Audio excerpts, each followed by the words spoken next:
வாஸ்து எதுக்குன்னா மன நிம்மதிக்கான ஒரு விஷயம். ஒரு வீடு வந்து சதுரம் அல்லது செவ்வகமா இருக்கணும். வடக்கும் கிழக்கும் அதிக காலி இடம் இருக்கணும். தெருக்குத்து தெருப்பார்வை, உள்முளை படிக்கட்டு, உச்சவாசல். இதுதான் ஒரு வீடு. எந்த பொருளும் பணத்தை அட்ராக்ட் பண்ணாது. நான் ஒரு வாஸ்து மீன் விற்கிறேன், சரியாயிடுமானா சரியாகாது. இல்ல குபேர பொம்மை வைக்கிறேன், சரியாகுமானா சரியாகாது. வாஸ்து மீன் விற்கிறவனுக்கு நல்லது, குபேர பொம்மை விற்கிறவனுக்கு நல்லது. அது குபேர பொம்மையே கிடையாது. இந்த முட்டா பசங்க அதை வாங்கின்னு வந்து இப்போ 90s கிட்ஸுக்கு திருமணம் ஆகணும்னு கேட்டீங்க. ஷூரா நடக்கும் சார். யாருக்கெல்லாம் பேரு ஜெயலலிதா, ஜெயந்தி, ஜெயபிரகாஷ், ஜெயா அப்படின்ற பேர் வந்தாலே அவங்களுக்கு உண்டான ஒரே ஒரு கோவில். நல்லா சந்தோஷமா பணத்தை செலவு பண்ணணும் சார். கஞ்சத்தனமா இருந்தா பணம் வராது. கட்டம் போட்ட சட்டை போட்டா பணம் வராது. பிளைன் ஷேட்ஸ் வியர் பண்ணணும் சார். வாழ்க்கையில என்ன சார் விஷயம்? எதுவுமே கிடைக்கல, பிச்சை தான் எடுக்க போறேன். பிச்சை எடுக்கிற நிலைமைக்கு வந்துட்டேன். முருகா என்னை காப்பாத்து அப்படின்றது தான் விஷயம். அது அந்த முருகர் அங்க பிச்சை கொடுப்பா சார். வாழ்க்கை ஸ்டார்ட் ஆகும். பிகினர்ஸ் நேயர்களுக்கு வணக்கம். நான் தினேஷ். வீடு கட்டுறதுல ஆரம்பித்து ஒவ்வொரு விஷயங்களையும் நம்ம வாஸ்து பார்ப்போம். அந்த மாதிரி வாஸ்து நிபுணர் நம்மளோட இணைஞ்சிருக்காரு. ஜெயபிரகாஷ் சார், வணக்கம். ஸ்ரீமதே விஷ்ணு சித்தாரே மனோநந்தன ஏதுவே நந்தன சுந்தரியே கோதாய நித்தியமங்கலம். வணக்கம் சார். முதல் கேள்வியாக நான் கேட்க விரும்புறது என்னன்னா, இப்போ 90s கிட்ஸ் நிறைய பேர் கல்யாணம் ஆகலைன்னு ஃபீல் பண்ணிக்கிட்டு இருக்காங்க. அவங்களுக்கெல்லாம் எப்போ கல்யாணம் ஆகும்? அதுக்கும் திருமணத்துக்கும் வாஸ்துக்கும் சம்பந்தம் இருக்குது? திருமணத்திற்கும் வாஸ்துக்கும் சம்பந்தம் உண்டானா 100% உண்டு சார். வாஸ்துவும் ஜோதிடமும் நம்மளுடைய மனித உடலும் நம்மளுடைய வளர்ப்பும் ஒன்றோடு ஒன்று தொடர்புடையது. இப்போ திருமணம் ஏன் ஆகலை அப்படின்னா, அந்த வீட்டில் வந்து வடகிழக்கு அல்லது தென்மேற்கு ப்ராப்ளமாக இருக்கும். ஒரு வீடுன்னு எடுத்துக்கிட்டா வடகிழக்கு ப்ராப்ளமாக இருந்தாலும் தென்மேற்கு ப்ராப்ளமாக இருந்தாலும் ஆண்களுக்கு திருமணம் ஆகிறது அப்படின்றது கொஞ்சம் சிரமம். இப்போ உதாரணத்துக்கு வடகிழக்கில் உள்முளை படிக்கட்டு இருக்கும், அல்லது வடகிழக்கில் வெளிமுளை படிக்கட்டு இருக்கும், அல்லது வடகிழக்கில் ஓவர் ஹெட் டேங்க் இருக்கும் சார். இல்லை தென்மேற்கில் உங்கள் வீட்டில் செப்டிக் டேங்க் போட்டிருப்பாங்க, இல்லை தென்மேற்கில் உள்முளை படிக்கட்டு போட்டிருப்பாங்க, தென்மேற்கில் பாத்ரூம் போட்டிருப்பாங்க. இவ்வளோ தான் சார் விஷயம். இந்த அமைப்பில் இருந்தால் தான் ஆண்களுக்கு திருமணம் ஆகிறது கொஞ்சம் தள்ளி போகும். வேற ஒரு சாப்டரே கிடையாது. இதெல்லாம் வந்து உங்களுடைய வீட்டை நீங்கள் சரிப்படுத்திக்கிட்டாலே திருமணம் என்பது கைகூடி வரும். இப்போ 90s கிட்ஸுக்கு திருமணம் ஆகணும்னு கேட்டீங்க. ஷூரா நடக்கும் சார். எப்போ அப்படின்னா, தன்னுடைய வீட்டை வடகிழக்கு மூலையை சரி செய்து கொள்ளும் பொழுதும் தென்மேற்கு மூலையை சரி செய்து கொள்ளும் பொழுதும் நிச்சயமாக திருமணம் நடக்கும். சார் என்னால் சரி பண்ண முடியல, என்ன பண்ணலாம்? திருமணம் எனக்கு நடந்தே ஆகணும் அப்படின்னா திருப்பதியில் 1/2 கிராம் உண்டியலில் தங்கம் போடலாம் சார். அப்படி இல்லைன்னா கல்யாணம் ஆகாத கன்னி பெண்ணுக்கு 1 கிராம் தங்கத்தை நீங்கள் மனசார கொடுக்கின்ற பொழுது ஷோராக திருமணம் ஆகும் சார். நீங்கள் போயிட்டு ராகுக்கு எதுக்கு டீஆக்டிவேட் பண்ணுறது, ஆக்டிவேட் பண்ணுறது, பால் அபிஷேகம் பண்ணுறது, இல்லைனா முச்சந்தியில் இருக்க விநாயகருக்கு தேங்காய் உடச்சிக்கிட்டு இருக்கிறது, தேவையில்லாத பரிகாரங்கள் ஒரு 50,000க்கு ஹோமம் பண்ணுறது, அதெல்லாம் 10 பைசாவுக்கு பிரயோஜனம் கிடையாது. ஸோ வீட்டு நம்ம அங்கேருந்து தான் ஆரம்பித்தோம். வீட்லேயே பார்த்தீங்கன்னா நீங்கள் திருமணத்துக்கு இந்த மாதிரி சொன்னீங்க. அதில் ஓவர் ஹெட் டேங்க் பற்றி சொன்னீங்க. ஓவர் ஹெட் டேங்க்கு இதனால் என்ன மாதிரி சிக்கல்லாம் வரும் ஓவர் ஹெட் டேங்க்னால? அதாவது ஒரு வீடு அமைப்புன்னு பார்த்தீங்கன்னா, ஒரு வீடு வந்து சதுரம் அல்லது செவ்வகமாக இருக்கணும். வடக்கும் கிழக்கும் அதிக காலி இடம் இருக்கணும். தெருக்குத்து தெருப்பார்வை, அடுத்தது உள்முளை படிக்கட்டு, அதற்கப்புறம் வந்து உச்சவாசல். இதுதான் ஒரு வீட்டோட அமைப்பு. இதை சரி பண்ணால் நல்லா இருக்கும். ஓவர் ஹெட் டேங்க் எங்கே வரலாம் அப்படின்னா, ஒரு வீட்டுக்கோ ஒரு நிறுவனத்துக்கோ அல்லது வந்து ஒரு ஹாஸ்பிட்டல் எதுவாக இருந்தாலும் ஓவர் ஹெட் டேங்க் என்பது தென்மேற்கு மூலையில் மட்டும்தான் வரணும். மாஸ்டர் பெட்ரூமுக்கு மேலே தென்மேற்கு மூலையில் மாடியில் போடணும். அங்கே தான் ஓவர் ஹெட் டேங்க் வரணும். ஏன்னா தென்கிழக்கு மூலையும் வடமேற்கு மூலையும் வந்து பெண்கள் சம்மந்தப்பட்ட மூலை சார். நம்மளுடைய வீட்டை ஒரு சதுரம் செவ்வகமாக நம்ம சொல்லக்கூடிய ரூல்ஸில் நம்ம வீட்டை அமைத்து கொள்ளுகின்ற பொழுது, ஓவர் ஹெட் டேங்க் ஆனது தென்மேற்கு மூலையில் அமைத்து கொள்ளுகின்ற பொழுது நமக்கு சில நன்மைகள் நடக்கும். ஒரு உடம்பும் ஒரு இண்டிவிஜுவலாக இருக்கும்போது ஒரு ஓவர் ஹெட் டேங்க் மூலமா சார், நான் தான் ஆரம்பத்திலே சொன்னேன், வாஸ்துவும் ஜோதிடமும் நம்முடைய உடம்பும் ஒன்றோடு ஒன்று சம்பந்தப்பட்டது. அதனால அது கனெக்ட் ஆனதா? ஆமாம் சார். இடுப்புக்கு கீழே கணுக்கால்லேருந்து கணக்கு எடுத்தீங்கன்னா வடமேற்கு சார். தலையிலேருந்து இந்த இருதயத்துக்கு முன்னாடி கணக்கு எடுத்தீங்கன்னா வடகிழக்கு. நம்மளுடைய உடம்பே வாஸ்து தான். ஒவ்வொரு ஆங்கிளும் கணக்கு எடுத்தால் ஜோதிடமும் வாஸ்துவும் ஒன்றா வரும் சார். அது பெரிய கடல். அதில் என்ன நம்ம கண்டுபிடிக்கிறோம், என்ன நம்ம ரிசர்ச் பண்ணுறோம், அதுதான் விஷயம் சார். தென்கிழக்கு மூலை என்பது பெண்கள் சம்பந்தப்பட்ட மூலைன்னு நான் சொன்னேன். வடமேற்கு மூலையும் பெண்கள் சம்பந்தப்பட்ட விஷயம் சார். வடகிழக்கும் தென்மேற்கும் ஆண்கள் சம்பந்தப்பட்ட விஷயம். தென்கிழக்கு மூலையில் தவறுதலாக செப்டிக் டேங்க் போட்டுடுறாங்க. அக்னி மூலையில், அதாவது கிச்சன் வரக்கூடிய இடத்துல. தென்கிழக்கு மூலையில் ஓவர் ஹெட் டேங்க் போட்டுடுறாங்க. தென்கிழக்கு மூலையில் உள் மூலையில் படிக்கட்டு போட்டுடுறாங்க. தென்கிழக்கு மூலையில் உள்ள சம்பு போட்டுடுறாங்க வீட்டுக்குள்ள. அந்த பெண்கள் வந்து ஃப்ரஸ்ட்ரேஷனாக இருப்பாங்க, டென்ஷனாக இருப்பாங்க சார்.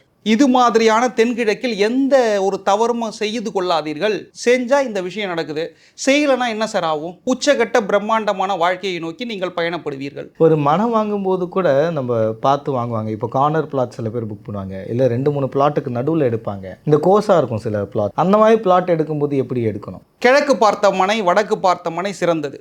அதற்காக தெற்கு பார்த்த மனையும் மேற்கு பார்த்த மனையும் சிறந்ததில்லைன்னு நான் சொல்ல வரல. கிழக்கு பார்த்த மனையும் வடக்கு பார்த்த மனையும் வீட்டுக்குள்ள அமைப்புகள் அமைப்பதற்கு கொஞ்சம் நமக்கு ஃப்ரீயா இருக்கும், ஈஸியா இருக்கும். மேற்கு பார்த்த மனையும் தெற்கு பார்த்த மனையும் ஈஸியா நம்ம அமைக்க முடியாது. அதுல என்ன ஒரு விஷயம்னா, தெருக்குத்து தெருப்பார்வை இந்த கார்னர் ஃபிளாட்ல பேசும் சார். அதனாலதான் எல்லாருமே கார்னர் ஃபிளாட் புக் பண்ணுவாங்க. அந்த கார்னர் ஃபிளாட்ல இன்னொரு தவறும் உண்டு. அங்கே இந்த கோஸ் மாதிரி கட் பண்ணுவாங்க சார். ஆமாம், கோஸ் மாதிரி கட் ஆகிருக்கும். அது கட் ஆகக்கூடாது சார். அதுக்கேற்ற மாதிரி நம்ம காம்பவுண்டை சரி பண்ணிக்கணும். காம்பவுண்டில் பாக்ஸாகவே போட்டுக்கணும். ஐயோ நம்ம இடம் போதே, நம்ம என்ன பண்ணுறது, விட்டு தான் ஆகணும். இல்லைனா இந்த இடத்துலேருந்து இந்த இடம் வரைக்கும் பிரச்சனை. வடகிழக்கு கட்டானால் தென்கிழக்கு கட்டானால் தேவையில்லாத இஷ்யூஸ் உள்ள வரும். இது மாதிரியான சில விஷயங்கள் உண்டு. அதுக்கு பேர் என்னன்னா, கட்டாகும் இல்லையா, ஸ்ப்ளேன்னு பேர். அதுக்கு ஒவ்வொரு மனையிலையும் நம்ம பார்த்து வாங்குகின்ற பொழுது நம்ம அதை சதுரம் அல்லது செவ்வகமாக ஆக்கி கொள்ள வேண்டும் மனையை. அந்த இடத்துல வடக்கு பார்த்த மனையும் கிழக்கு பார்த்த மனையும் சிறந்தது. இப்போ நிறைய பேருடைய வீட்டில், இன்னும் பழைய வீட்டிலலாம் பார்த்தீங்கன்னா வீட்டுக்கு உள்ள, அதாவது ஆளில் செம்பு இருந்தெல்லாம் நான் பார்த்துருக்கேன். ஏன்னா கார் பார்க்கிங் ஏற்றுவாங்க இல்லையா, ஏற்றி இறக்கணுன்னே அங்கே செம்பு இருக்கும். இந்த மாதிரி வீட்டுக்குள்ளே செம்பு இருக்கிறது என்ன மாதிரி சிக்கல் சார்? வீட்டுக்குள்ளே, அதாவது காம்பவுண்டுக்கும் வீட்டுக்கும் டச் பண்ணாமல் வடகிழக்கு அல்லது கிழக்கு அல்லது வடகிழக்கு அல்லது வடக்கில் சம்பு போட்டுக்கலாம். வீட்டுக்குள்ளே சம்பு போட்டால் என்ன ஆகும் அப்படின்னா, காரிய தடைகள், நம்மளுடைய பிரெயின் சம்பந்தப்பட்ட பிரச்சனைகள், இது மாதிரியான விஷயங்கள் உள்ளே வந்துடும் சார். இதெல்லாம் தவிர்த்து கொள்ள வேண்டும். நம்ம வீட்டுக்குள்ளேயே இருக்கக்கூடாது. வீட்டுக்குள்ளே நிறைய பேர் சார் தண்ணி கிடைக்கலன்னு சொல்லிட்டு போர் போட்டுப்பாங்க, வீட்டுக்குள்ளே சம்பு வச்சுப்பாங்க, வீட்டுக்குள்ளே வடகிழக்கில் படிக்கட்டு வச்சுருவாங்க. அவன் டபுள் டிகிரி படித்து பிஹெச்டியே முடித்தாலும் அந்த பையன் வெட்டியாக இருப்பான், அந்த பொண்ணு வெட்டியாக இருக்கும். இப்போ உதாரணத்துக்கு ஒரு விஷயம் சொல்கிறேன். வடகிழக்கில் படிக்கட்டு போட்டு, வடகிழக்கில் உள்ள சம்பு வச்சு, வடகிழக்கில் ஓவர் ஹெட் டேங்க் வச்சு ஒரு வீட்டில் ஆம்பளை பையனாக இருந்தால், ஃபஸ்ட்டு பையனாக இருந்தால் வெட்டியாக இருப்பான். இதுவே பெண்ணாக இருந்தால் கொஞ்சம் மைண்டு டிஸ்டர்ப் உள்ள வரும். எந்தெந்த விஷயங்கள் செய்தால் பணம் பெருகும்? வாஸ்துவில் பார்த்து பண்ண வேண்டிய விஷயங்கள். வாஸ்துக்கும் பணத்திற்கும் சம்மந்தம் இல்லை சார். டாஸ்மார்க்கில் எந்த இடத்துல கடை வாஸ்து பார்த்து வச்சுருக்கான், துட்டு கொட்டுது இல்லை, அப்போ அங்கே வாஸ்து பேசலை சார். வாஸ்து எதுக்குன்னா மன நிம்மதிக்கான ஒரு விஷயம். நான் இன்னொரு விஷயம் சொல்கிறேன் சார். மந்திரத்தில் மாங்காய் காய்க்காது, உழைச்சாதான் துட்டு, நம்ம ஸ்மார்ட் ஒர்க் பண்ணாதான் துட்டு. ஸோ நம்ம மன நிம்மதியான ஒரு வீட்டுக்கு போயிட்டோம் அப்படின்னா அந்த வீடானது நம்ம உழைப்பதற்கு உண்டான வழியை காட்டிவிடும். இப்போ பணத்தை நான் அட்ராக்ட் பண்ணணும் அப்படின்னும் பொழுது என்ன பண்ணலாம்? மௌலானா ருமி சொல்வார், நீ எதை தேடுகின்றாயோ அது உன்னை தேடி கொண்டு இருக்கின்றது. தாகித்தவன் தண்ணீரை தேடுகிறான், தண்ணீரும் தாகித்தவனை தேடி கொண்டிருக்கிறது. நான் ஒவ்வொருத்தரும் சொல்லுவேன், நான் என் கிளைண்ட்ஸ் கிட்ட, பணத்தை நோக்கி பிரயாணம் படுங்க சார். என்ன விஷயம்னா, நல்லா சந்தோஷமா பணத்தை செலவு பண்ணணும் சார். கஞ்சத்தனமா இருந்தால் பணம் வராது. கட்டம் போட்ட சட்டை போட்டால் பணம் வராது. பிளைன் ஷேட்ஸ் வியர் பண்ணணும் சார். தாடி வைக்கக்கூடாது சார்.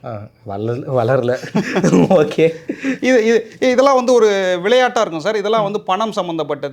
இரண்டாவது, பணத்தை எப்பயுமே நம்ம ஒரு ரெட் கலர் துணியில சுத்தி வைக்கணும் சார். இது எப்பயுமே இந்த குஜராத்திஸ் பண்ணுவாங்க. மர பீரோ சிறந்தது. பணம் சம்பந்தப்பட்ட சுவாமி அப்படின்னா ஸ்ரீவில்லிபுத்தூர் ஆண்டாள், காஞ்சிபுரம் காமாட்சி அம்மன், திருச்செந்தூர் செந்திலாண்டவர், காசி விஸ்வநாதர், அப்புறம் மதுரையில் இருக்கக்கூடிய காட்டழக பெருமாள், இவர்கள் எல்லாம் பணம் சம்பந்தப்பட்டவர்கள். ஃப்ரைடே நீங்க ஈவினிங் மகாலட்சுமி பூஜை அல்லது கல்லுப்பு வாங்குவது சிறந்தது. இதற்கெல்லாம் நான் இதெல்லாம் பண்ண மாட்டேன் சார். எனக்கு நான் பணத்தை அட்ராக்ட் பண்ணணும் அப்படின்னா என்ன பண்ணலாம்? நேர்மையாக சம்பாதிக்கணும். இவ்வளோதான் விஷயம். பணம் சம்பந்தப்பட்ட ஒரு விஷயம்னா தென்மேற்கு மூலை சார். அந்த தென்மேற்கு மூலையில் நீங்கள் மரபீரோ வைத்துக் கொள்வது சால சிறந்தது. பெண்கள் வைரம் அணிந்தால் ஒரு மிகப்பெரிய உச்சகட்ட பிரம்மாண்ட நிலையை பெண்கள் அடைவார்கள். அதுவும் வைர மூக்குத்தி சார். மூக்கில் ரைட் ஹேண்ட் சைடில் தான் அணியணும். மூக்கு என்பது குரு சார். சுக்கிரன் வைரம். குரு பிளஸ் சுக்கிரன் வளர்ச்சி. எல்லாருமே வைரம் போடலாம். நிறைய ஜோசியர் சொல்லுவாங்க வைரம் போடக்கூடாதுன்னு. அதெல்லாம் விஷயம் தெரியாம வளரிட்டு இருக்கானுங்க. ஏன்னா வைரம் போட்டால் அது சில ராசிகளுக்கு அப்படிலாம் இல்லை சார். வைரம் போட்டால் சிறந்தது சார். ஆண்களும் அணியலாம், தவறு இல்லை. பிச்சைக்கார புத்தியே வரக்கூடாது. நம்ம நல்லா இருக்கணும், ஆரோக்கியமா இருக்கணும் நினைக்கும் பொழுது நம்மளுடைய லைஃப் மாறும் சார். நீங்க உப்பு வாங்கி வைக்கிற விஷயங்கள் சொன்ன மாதிரியே சில கடைகளுக்கெல்லாம் கோயில்களுக்கெல்லாம் போகும்போது தவளை பொம்மை, தவளை வாயில காசு இருக்கிற மாதிரி, குபேரன் பொம்மை, குபேரன்லேயே மூட்டை தூக்கிட்டு போகிற மாதிரி இருக்கும், கை தூக்கிட்டு இருக்க மாதிரி இருக்கும், நிறைய விஷயங்கள் டாடாய்ஸ் வாங்கி வைப்பானுங்க. டாடாய்ஸ் இருக்குது. ஸோ இந்த மாதிரி என்னென்ன பொருட்கள்லாம் பணத்தை அட்ராக்ட் பண்ணுறதுக்காக வாங்கி வைக்கலாம், வைக்கவே வேணாம்? எந்த பொருளும் பணத்தை அட்ராக்ட் பண்ணாது. கல்லுப்பு வாங்கலாம்னு சொன்னேன். கல்லுப்பு என்பது மகாலட்சுமி சம்பந்தப்பட்டது. நான் நேயர்களுக்கு என்ன சொல்கிறேன் அப்படின்னா, சார் நான் ஜெயிக்கணும், கடன் இருக்குது, பணம் வந்தால் தான் நான் ஜெயிக்க முடியும் அப்படின்னா, பழனி முருகர் கோவிலில் ஒவ்வொரு ராத்திரியும் இரவு பாலாபிஷேகம் நடக்கும் சார். ராக்கால பூஜைன்னு பேர். புஷ்ப அலங்காரத்தில் இருப்பா சார் முருகர். அந்த முருகரை நீங்கள் தரிசிக்கின்ற பொழுது பணமானது உங்களுக்கு ஃப்ளோ அதிகமாக இருக்கும் சார். ரொம்ப கஷ்டத்தில் இருக்கேன், பணம் எனக்கு வேணும், பயங்கர சங்கடம், நம்ம நேர்மையாக இருக்கும், நமக்கு கடவுள் கஷ்டத்தை தரான்னா நம்ம ஜெயிப்போன்னு சொல்லிட்டு தான் சார் கஷ்டத்தை தரான். அப்போ நான் அவர்களுக்குலாம் என்ன சொல்கிறேன் அப்படின்னா, பழனி சென்று இரவு ராக்கால பூஜையை பாருங்கள். கடன் அதிகமாக இருக்கா, பழனியில் அடிவாரத்தில் மொட்டை அடிச்சுட்டு யானை பாதை வழியாக சாமியை பார்த்துட்டு அங்கே மேலே அன்னதானம் சாப்பிட்டுட்டு வாங்க, கடன் அடைஞ்சிரும் சார். நீங்கள் கேட்கலாம் விளையாட்டா, இதை பண்ணால் கடன் அடைஞ்சிருமா அப்படின்னு. நான் கேட்கல.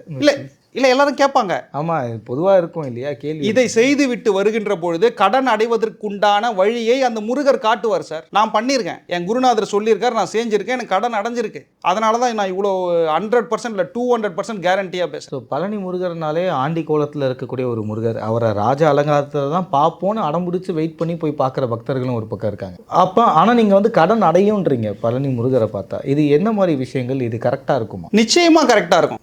எனக்கு தெரிஞ்சு எங்கள் குருநாதர் சொல்லி கொடுத்து நாங்கள் டெஸ்ட் பண்ணி பார்த்ததில் 24/7 முருகர் எங்கே இருக்கார் தெரியுங்களா? திருச்செந்தூர்லேயும் பழனிலையும் மட்டும்தான் இருக்கார். பழனியில் ராஜ அலங்காரமும் ஆண்டி அலங்காரமும் ரொம்ப விசேஷம். அதாவது வாழ்க்கையினுடைய தத்துவத்தை சொல்லுகின்றார் முருகர். அரசனாக இருக்கிறவன் திடீரென்று ஆண்டி ஆகலாம், ஆண்டியாக இருப்பவன் திடீரென்று அரசனாகலாம். இதுதான் பழனியோட ஃபார்முலா. பழனிக்கு சென்றால் வெற்றி உறுதி சார். நான் வேணா சேலஞ்ச் பண்ணுறேன் சார், எல்லோருக்கும் கடன் அடையும். இந்த செயலை செய்தால் எல்லோருக்கும் கடன் அடையும். வீட்டுக்குள்ளே எந்தெந்த மூலைகளில் இந்தந்த பொருட்கள் இருந்தால் அது அபாயம், இதை எடுத்துருங்க அப்படின்னா என்னென்ன சொல்லுவீங்க? வீட்டுக்குள்ளே அப்படின்னா, ஒரு வீடு என்பது வடகிழக்கு, தென்கிழக்கு, தென்மேற்கு, வடமேற்கு, இவ்வளோதான் இந்த மூலை தான். வடகிழக்கில் நம்ம வந்து போர் போட்டுக்கலாம் அல்லது சம்பு வச்சுக்கலாம், வெளியில் அதை ஹாலாக வச்சுக்கலாம். கிச்சன் அப்படின்னாலே தென்கிழக்கு தான். அந்த கிச்சனுக்குள்ள என்னன்னா அக்னி மூலை. கிச்சனுக்குள்ள மட்டும்தான் நமக்கு வந்து பூஜை ரூம் வரணும். அந்த பூஜை ரூமானது கிழக்கு நோக்கி இருக்க வேண்டும். அங்கே நீங்கள் சாதாரணமாக அந்த ரூமில் தென்மேற்கு மூலையில் ஸ்டோர் ரூமாக வச்சுக்கலாம். தென்மேற்கு மூலையில் கன்னி மூலை, குபேர மூலை, நைருதி மூலைன்னு பேர். அதை மாஸ்டர் பெட்ரூமாக வைத்து கொள்ளலாம். மேற்கு நடுப்பகுதியில் பாத்ரூம், கழிவறை போட்டு கொள்ளலாம். வடமேற்கு மூலையில் ஒரு பெட்ரூம் வைத்து கொள்ளலாம். அந்த வீட்டில் கல்யாணம் ஆகாத கன்னி பெண் இருந்தால் வடமேற்கு மூலையில் படுத்து உறங்குவது சால சிறந்தது. வடகிழக்கில் எனக்கு பெட்ரூம் வந்துருச்சு சார், நான் என்ன சார் பண்ணுறது ஃபர்ஸ்ட் ஃப்ளோரில் அப்படின்வாங்க. அப்போது 60+ வயசில் இருக்கக்கூடியவர்கள் ஃபர்ஸ்ட் ஃப்ளோரில் வடகிழக்கு மூலை பெட்ரூமை யூஸ் பண்ணுவது சால சிறந்தது. வடகிழக்கு மூலையில் படித்தா ரொம்ப நல்லது. அல்லது வடமேற்கு மூலையில் லைப்ரரி போட்டுக்கொண்டா நல்லது. லைப்ரரி அந்த மூலையில் வைக்கிறதுனால என்ன கிடைக்க போகுது? லைப்ரரி என்பது என்னது? நிறைய படிப்பதற்கு. அங்கே படித்தா நமக்கு ஞாபக சக்தி நிறைய வரும், நம்ம நிறைய வெளியில் நல்ல விஷயங்களை பேசுவோம். இவ்வளோதான் விஷயம். திருச்செந்தூர் முருகனை பற்றி நிறைய சிறப்புகள் ஒவ்வொரு நாளும் ஒவ்வொருத்தங்களும் ஒன்று சொல்கிறாங்க. இந்த திருச்செந்தூர் முருகனை பற்றி உங்களுக்கு தெரிந்த முக்கியமான விஷயங்கள், அமைப்பு, அதுலேயும் இருக்கக்கூடிய வாஸ்துக்கள், பக்தர்கள் போனால் திருச்செந்தூர் போயிட்டு வந்தால் வரக்கூடிய மாற்றங்கள் என்னவா இருக்கும்? என்னுடைய வாழ்க்கையை புரட்டி போட்டவர், என்னுடைய வாழ்க்கையை திசை திருப்பியவர் திருச்செந்தூர் செந்தில் ஆண்டவன் தான். யாருக்கெல்லாம் பேர் ஜெயலலிதா, ஜெயந்தி, ஜெயப்பிரகாஷ், ஜெயா அப்படின்ற பேர் வந்தாலே அவங்களுக்கு உண்டான ஒரே ஒரு கோவில் திருச்செந்தூர் தான். ஏன்னா அந்த சுவாமி பேர் ஜெயந்திநாதர்னு பேர். நீங்கள் என்ன நினைக்கிறீங்களோ அது நடக்கக்கூடிய ஒரு இடம் அது. திருச்செந்தூரில் மேற்கு நோக்கிய ராஜகோபுரம், ஆண்டிகளால் கட்டப்பட்ட ஆலயம், பன்னீர் இலை விபூதி விசேஷம். எனக்கு தெரிஞ்சு முருகர் வந்து உள்ள கிடையாது, முருகர் தான் கடல், கடல் தான் முருகர். அந்த கடற்கரையில் தான் விளையாடிக்கிட்டு இருக்கார் முருகர். ஆறுமுகசாமி, காசிசாமி, மௌனசாமி, இது மாதிரி ஆண்டிகளால் கட்டப்பட்ட ஆலயம் அது. ஏழைகளின் பிருந்தாவனம், தமிழகத்தின் திருப்பதி திருச்செந்தூர் கோவில் மிகப்பெரிய விஷயங்களை உள்ளடக்கிய ஒரு ஸ்தலம். நீங்கள் எது கேட்டாலும் அங்கே வந்து உடனே க்ஷண பொழுதில் யாரோ ஒருத்தர் பின்னாடி போகிறவங்க உங்களுக்கு சொல்லிட்டு போயிடுவாங்க ஆன்சர். ஸோ திருச்செந்தூர் போயிட்டு வந்தால் ஒருத்தங்களுக்கு என்னென்ன மாற்றங்கள் கிடைக்கும்? நிச்சயமாக திருமணம் ஆகலை, எனக்கு கடன் உச்ச கட்டத்தில் இருக்குது, குழந்தை பாக்கியம் இல்லை, நான் எதுக்கு வாழணும், எதை தொட்டாலும் ஃபெயிலியர். என்ன பண்ணலாம்? எனக்கு நிறைய அறிவு இருக்குது சார், முட்டா பையன்லாம் எனக்கு தலைவனாக இருக்கான் சார். எனக்கு நிறைய அறிவு இருக்குது சார், முட்டா பையன்லாம் எனக்கு எச்ஆராக இருக்கான் சார். நம்மளை வளர விட மாட்டான் சார். என்ன பண்ணலாம் சார்? எங்கே போனால் எதை தின்னா பித்தம் தெளியும் சார்? அதற்கு ஒரே ஒரு டேப்லெட்டு டோலோ 650 அந்த ஆள் தான். திருச்செந்தூர் செந்திலாண்டவன் தான் மடிப்பிச்சை விசேஷ பரிகாரம் சார். திருச்செந்தூரில் நீங்கள் உள்ளபடியே வேண்டிக்கிட்டு திருச்செந்தூர் கடலில் 2 மணி நேரம் குளிச்சுட்டு உள்ளே போய் சுவாமியை பார்த்துட்டு வெளியில் வந்து நாழி கிணறுல குளிச்சுட்டு தான் கடலில் குளிக்கணும். நாழி கிணறுல குளிப்பதற்கு நமக்கு நேரம் இல்லை அப்படின்னா கடலில் ஒரு 2 மணி நேரம் குளிச்சுட்டு சுவாமியை போய் உள்ளே பார்த்துட்டு வெளியில் வந்து சட்டை போடாமல், ஆண்களாக இருந்தால் துண்டேந்தி கையேந்தி நிற்கணும், பெண்களாக இருந்தால் தன்னுடைய முந்தானையை ஏந்தி நிற்க வேண்டும். மடிப்பிச்சை உச்சகட்ட பரிகாரம். இது விளையாட்டான விஷயம் கிடையாது. நீங்கள் எங்கேயும் போய், நான் இப்போ நேயர்களுக்கு சொல்கிறேன், எங்கேயும் போய் எனக்கு வேலை கிடைக்கல சார், எனக்கு திருமணம் ஆகலை சார், எனக்கு கல்யாணம் ஆகலை சார், எனக்கு குழந்தை பாக்கியம் கிடைக்கல சார், எங்கள் மாமியார் வந்து என்னை மிரட்டுது சார், இதெல்லாம் என்ன சார் பண்ணலாம் அப்படின்னா எல்லாருமே திருச்செந்தூர் தான் சார். மடிப்பிச்சை உச்சகட்ட பரிகாரம் சார். சுவாமியை பார்த்துட்டு கடலில் குளிச்சுட்டு சுவாமியை பார்த்துட்டு வந்து துண்டேந்தி நிற்கணும் சார். நம்மளாக போய் பிச்சை கேட்கக்கூடாது, அவர்களாக பிச்சை இட வேண்டும். அந்த இட்ட பிச்சையிலிருந்து ஒரு 25 நிமிஷம் 30 நிமிஷம் தான் பிச்சை எடுக்கணும். பிச்சை எடுத்த காசில் ஹோட்டலில் சாப்பிட்டு வந்துடலாம், உண்டியலில் போடக்கூடாது. உச்சகட்ட பரிகாரம் சார் இது. இது பண்ணால் என்ன மாற்றம் வரும்? இந்த மாதிரி பிச்சை திருமணம் நடக்கும் சார். ஓகே. வாழ்க்கையில் என்ன சார் விஷயம்? எதுவுமே கிடைக்கல, பிச்சை தான் எடுக்க போகிறேன், பிச்சை எடுக்கிற நிலைமைக்கு வந்துட்டேன், முருகா என்னை காப்பாற்று அப்படின்றது தான் விஷயம். அது அந்த முருகர் அங்கே பிச்சை கொடுப்பா சார். வாழ்க்கை ஸ்டார்ட் ஆகும் சார். வாழ்க்கை முடிந்து போன தருவாயில் போனவர்கள் எல்லாம் வாழ்க்கையில் சக்ஸஸ் ஆன ஸ்டோரிஸ் அங்கே திருச்செந்தூரில் உண்டு. எனக்கே பிஇ படித்தேன் வேலை கிடைக்கல, எம்டெக் படித்தேன் வேலை கிடைக்கல, எல்எல்பி பண்ண வேலை கிடைக்கல, என்னுடைய வாழ்க்கையை திசை திருப்பி தூக்கி போட்டவன் திருச்செந்தூர் செந்திலாண்டவன். விசேஷ ஸ்தலம். குழந்தை பாக்கியம் கிடைக்கலன்னு சொல்லிட்டு நிறைய பேர் ஐவிஎஃப் ஃபெர்டிலிட்டியில் போய் நின்றுக்கிட்டு இருக்காங்க. கடற்கரையில் போங்க, தூங்குங்க, மடிப்பிச்சை எடுங்க, செந்திலாண்டவன் குழந்தை கொடுப்பான். மடிப்பிச்சை எடுங்க, கல்யாணம் ஆகும், வேலை கிடைக்கும். விளையாட்டான விஷயம் கிடையாது. கடற்கரையில் தங்குதலும் கடற்கரையில் உறங்குதலும் அந்த முருகனை நினைத்து அங்கே சஷ்டி விரதம் இருப்பதும் மிகப்பெரிய பிரம்மாண்ட ரகசியங்களை உள்ளடக்கிய ஒரு டெம்பிள் அது. வாஸ்து வந்து நிறைய பேருடைய வாழ்க்கையில் நிறைய மாற்றங்களை கொடுத்துருக்கு. அதுக்காக சில பரிகாரத்தையும் நீங்கள் சொல்லியிருப்பீங்க. அந்த பரிகாரங்கள் செஞ்சால் நிஜமாலேயே நடக்குமா? என்ன விஷயம்னா, வாஸ்துல பரிகாரமே கிடையாது. வாஸ்துல எந்த பொருள் வச்சாலும் மாறாது. இப்போ செங்கல் சிமெண்ட்டு ஜல்லியால் ஒரு விஷயத்தை நம்ம வீடு கட்டுறோம், அதை தவறாக போச்சு, செங்கல் சிமெண்ட்டு ஜல்லியால் தான் அதை உடைச்சிட்டு சரி பண்ண முடியும். ஆமாம். நான் ஒரு வாஸ்து மீன் விற்கிறேன், சரியாயிடுமானா சரியாகாது. இல்லை குபேர பொம்மை வைக்கிறேன், சரியாகுமானா சரியாகாது. வாஸ்து மீன் விற்கிறவனுக்கு நல்லது, குபேர பொம்மை விற்கிறவனுக்கு நல்லது. அது குபேர பொம்மையே கிடையாது, அது ஒரு சைனா மாங்கு. இந்த முட்டா பசங்க அதை வாங்கின்னு வந்து எல்லா டேபிள்லையும் வச்சுட்டு சுற்றிட்டு இருக்கான். இன்னொரு விஷயம் சொல்கிறேன், நிறைய பேர் வீட்டில் பார்த்தீங்கன்னா ஒரு கப்பு ஃபுல்லாக பூ வச்சுருப்பாங்க, இந்த புஷ்பங்கள் பூ வச்சு தண்ணி வச்சு அந்த தண்ணி மேலே பூலாம் போட்டு அழகுபடுத்துவாங்க. அதெல்லாம் வைக்கக்கூடாது. ஓகே. அது வந்து மென்டல் ஸ்ட்ரெஸ்ஸு சம்பந்தப்பட்ட ஒரு விஷயம். எதனால் அது அந்த மாதிரி வச்சு அந்த பிரபஞ்சம் பார்க்கும், முட்டா பைய வேலை வெட்டி இல்லாமல் ஒரு கிண்ணத்தில் தண்ணியை ஊற்றி பூவை வச்சுக்கிட்டு இருக்கான். இந்த வெட்டி பயலுக்கு நம்ம வந்து வாழ்க்கையை கொடுக்கணுமா? நம்ம வெட்டியாக இருக்குன்றதை பிரபஞ்சத்துக்கு பதிய வச்சுட்டு இருக்கோம் சார். ஒவ்வொரு நிமிடமும் நொடி துல்லியமாக கணக்கிடப்பட்டு தான் நம்ம செயல்கள் செய்து கொண்டு இருக்கிறோம்.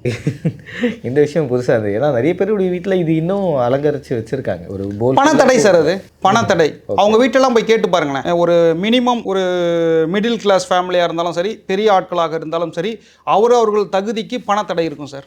ஒரு 15 லட்சம் லாக் ஆகிருக்கும், இல்லை ஒரு 15 கோடி லாக் ஆகிருக்கும், அவங்கவுங்க தகுதிக்கு ஏற்ற மாதிரி சார். இந்த வாஸ்து லவ் மேரேஜில் எவ்வளோ தூரம் ப்ளே பண்ணுது? லவ் மேரேஜ் அப்படின்னு எடுத்துக்கிட்டா வாஸ்துக்கும் லவ் மேரேஜுக்கும் மிகப்பெரிய கனெக்டிவிட்டி சார். வடமேற்கு சம்மந்தப்பட்டது சார்.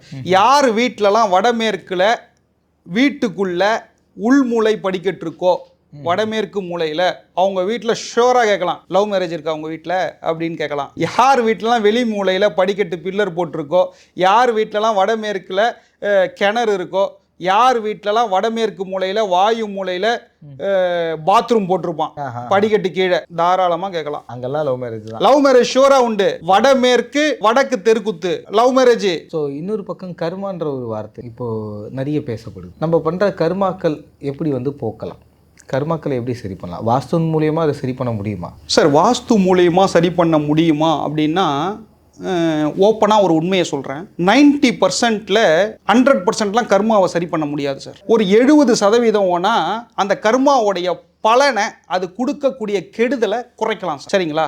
இப்போ நீங்கள் ஒரு பெண் சாபம் இருக்குது, முன்னோர்கள் பண்ணியிருக்காங்க, அல்லது வந்து நம்மளுடைய வீட்டு அமைப்பே ரொம்ப தவறுதலாக இருக்குது, தென்மேற்கு மூலையில் தெற்கு நோக்கி தெரு வந்துடுச்சு, தென்மேற்கு மூலையில் மேற்கு நோக்கி தெரு வந்துடுச்சு, தவறுதலான தெருக்குத்து அது. இது மாதிரியான ஒரு வீட்டில் போயிருப்பாங்க. எப்போ பார்த்தாலும் அவங்க ஹாஸ்பிட்டல் கையுமா இருப்பாங்க. இதெல்லாம் கர்மா சம்பந்தப்பட்டது, பெண் சாபம் சம்பந்தப்பட்டது. இதை எப்படி போக்கலாம் அப்படின்னா, காசி சென்று காசி விஸ்வநாதரை தரிசனம் செய்கின்ற பொழுதும், அதன் பின்பு அன்னதானம் செய்கின்ற பொழுதும், திருச்செந்தூர்ல மடிப்பிச்சை எடுக்கின்ற பொழுதும் இந்த கர்மாவுடைய பலனை குறைக்கலாம் சார்.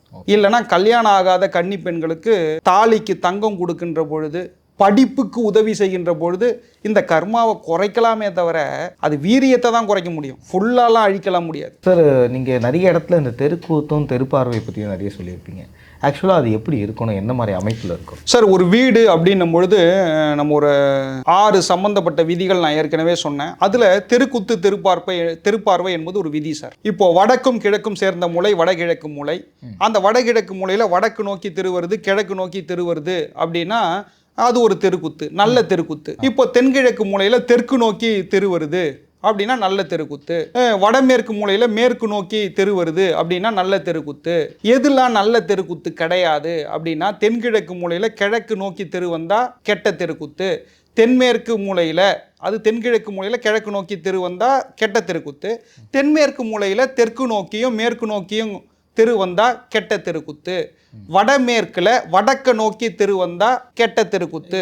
அதே மாதிரி கிரகணங்கள் வந்து இல்லை பெரிய ரோல் வந்து ப்ளே பண்ணும். எந்தெந்த கிரகணங்கள் ஒன்றா சேரும்போது ஆபத்தா விடியும்? இப்போ இயற்கையாக பார்த்தீங்கன்னா சூரியன், சனி, செவ்வாய், இந்த 3 கிரகங்களும் மிகப்பெரிய ரோல் ப்ளே பண்ணும் சார். இந்த சூரியன், சனி, செவ்வாய் எப்போல்லாம் கூடுதோ, அல்லது எப்போல்லாம் சனி 7ஆம் பார்வையாக சூரியனை பார்க்குறாரோ, இல்லை செவ்வாய் 4ஆம் பார்வையாக இந்த 2 கிரகங்களை பார்க்குதோ, இல்லை 7ஆம் பார்வையாக பார்க்குதோ, இல்லை 8ஆம் பார்வையாக பார்க்குதோ, இதோடைய காம்பினேஷன் எப்பெல்லாம் வருதோ அப்போல்லாம் வந்து பிரச்சனைகள் ஸ்டார்ட் ஆகும். இந்த கொரோனா காலகட்டத்திலையும் சூரியன், சனி, செவ்வாய் பார்வை. அதற்கப்புறம் எப்பெல்லாம் வந்து நமக்கு விமான விபத்து நடக்கிறதோ சூரியன், சனி, செவ்வாய் பார்வை இருக்கும் சார். எப்போல்லாம் வந்து எர்த் குவாக் வருதோ அப்போல்லாம் இந்த சூரியன், சனி, செவ்வாய் பார்வை இருக்கும். இப்போ கூட நடந்துகிட்டு இருக்கு. கும்பத்தில் சனி 7ஆம் பார்வையா சூரியனை பார்த்துக்கிட்டு இருக்காரு, கோச்சார சனி. சூரியன், சனி, செவ்வாய் காம்பினேஷன் இருக்கு. 1993 இதே காம்பினேஷன் இருந்திருக்கிறது. அவுரங்காபாத் ஏர்போர்ட்ல கிளம்பின விமானம் வந்து விபத்துக்குள்ளாகி இருக்கிறது. இதெல்லாம் நெட்ல போட்டு பாருங்க. சூரியன், சனி, செவ்வாய் காம்பினேஷன் இருந்தால் இது மாதிரியான விஷயங்கள் நடக்கும். அப்போ அதை நம்ம தவிர்த்துக்கலாம். என்ன பண்ணலாம் அப்படின்னா, இது மாதிரியான காம்பினேஷன் இருக்குது, எனக்கு தெரிஞ்சிருக்கு அப்படின்னா, கபாலீஸ்வரர் கோவிலுக்கு சென்று கபாலீஸ்வரரை தரிசனம் செய்வதும் நரசிம்மரை பிடித்து கொள்வதும் சால சிறந்தது சார். ஸோ முக்கியமாக நிறைய விஷயங்கள் நம்ம பேசியிருந்தோம். அதில் கடைசியாக நான் கேட்க விரும்புகிறது என்னென்னா, எல்லாராலையும் எல்லா பரிகாரத்தையோ எல்லா விஷயங்களையும் பண்ண முடியாது. அவங்க வாழ்க்கையில் நிறைய சிக்கல் இருக்குது, பண பிரச்சனைகள் இருக்குது, நிறைய கடன்கள் இருக்குது, நிம்மதி இல்லை, இந்த மாதிரி நிறைய உடல் உபாதைகள் வருது. இப்படி சிக்கலாக இருக்கக்கூடிய ஒருத்தங்க, அந்த மாதிரி ஒரு குடும்பம், அவங்க இந்த மாதிரி பரிகாரங்களை பண்ணிட்டு வந்தால் கொஞ்சம் அவங்க அதுலேருந்து மீண்டு வரலாம். நான் ஜெயிக்கணும், அடுத்த கட்டம் போகணும். ஒரு ஜோஷியரை போய் பார்த்தாலும் 1000 ரூபாய் ஃபீஸ் கேட்குறாங்க. நான் என்ன செய்வது? இவர்களுக்கு நான் சொல்லக்கூடிய விஷயம் என்னென்றால், நான் ஃபாலோ பண்ணிகிட்டு இருக்கிறது, வன்மம் வேண்டாம், கிரட்ஜு வேண்டாம். நம்மளை ஒருத்தரை திட்டுறாங்களா, வாழ்க வளமுடன் சொல்லிடுங்க. நீட்டாக ட்ரெஸ் பண்ணுங்க, உங்களை அழகாக வச்சுக்கோங்க, பிளைன் ஷர்ட்ஸ் வியர் பண்ணுங்க, க்ளோஸாக ஹேர் கட் பண்ணுங்க, கிளீன் ஷேவ் பண்ணுங்க. இதெல்லாம் பண்ண முடியும்ல? இதை செய்து கொண்டாலே பணத்தை நோக்கி நீங்கள் பிரயாணப்பட ஆரம்பித்து விடுவீர்கள். ஒரு 2-3 சுவாமி சொல்றேன். காஞ்சிபுரம் காமாட்சி அம்மன் போங்க.